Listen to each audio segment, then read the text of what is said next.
बातमीचे प्रायोजक आहेत Iqbal fashion, बेगमपेठ market, Solapur. सोलापुरात सराफ कट्ट्यात दुचाकीच्या डिक्कीतून 2.5 लाखांची रोकड पळवल्याची घटना समोर आली आहे. भजी खाण्यासाठी थांबलेल्या एका व्यक्तीच्या डिक्कीमधून ही रोकड अज्ञात चोरट्याने पळवली आहे. सराफ कट्टा येथील पवन कुमार भेळगाडीजवळ हा प्रकार घडला. शशिकांत सिद्धरामप्पा बिरादार यांनी जोडभावीपेठ पोलीस ठाण्यात गुन्हा दाखल केला आहे. शशिकांत बिराजदार हे 22 ऑगस्ट रोजी सराफ कट्टा येथील एका भेळगाडीवर आपली दुचाकी पार्क करून भजी घेण्यासाठी थांबले होते. चोरट्याने संधी साधून फिर्यादीच्या दुचाकीची बनावट चावीद्वारे डिक्की उघडली. यात 2.5 लाखाची रोकड होती, ते घेऊन पळून गेले. संबंधित चोरट्याने फिर्यादीजवळ मोठी रक्कम असल्याची माहिती मिळून त्याच्यावर पाळत ठेवून हे कृत्य केले असावे असा संशय व्यक्त केला जात आहे. डिक्की उघडून पाहिले असता रोकड नसल्याचे त्यांच्या लक्षात आले.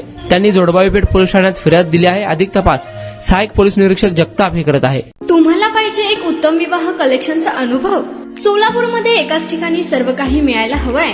आमच्या इक्बाल फॅशन मध्ये मिळतंय तुमच्या विवाहासाठी सर्व काही. लेहंगा, साडी, मटेरियल, रेडीमेड आणि मुलांसाठी स्पेशल वेअर. प्रत्येक गोष्टीत दिली आहे खास सजावट, आकर्षक डिझाईन्स आणि दर्जा, आश्चर्यकारक डिझाईन्स आणि कस्टमायझेशन सह तुमच्या लग्नाचा दिवस खास बनवा. आणि हो, आमचं मोठं कलेक्शन तुमच्या सर्व गरजा पूर्ण करेल.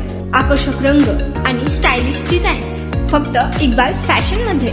इक्बाल फॅशन सोलापूरचं अग्रगण्य विवाहासाठीच्या कलेक्शनसाठी आणि तुमच्या सुंदर दिवशी आणा इक्बाल फॅशनचा स्पर्श. मग आताच भेट द्या इक्बाल फॅशनला. आमचा पत्ता बेगमपेठ मार्केट, सोलापूर.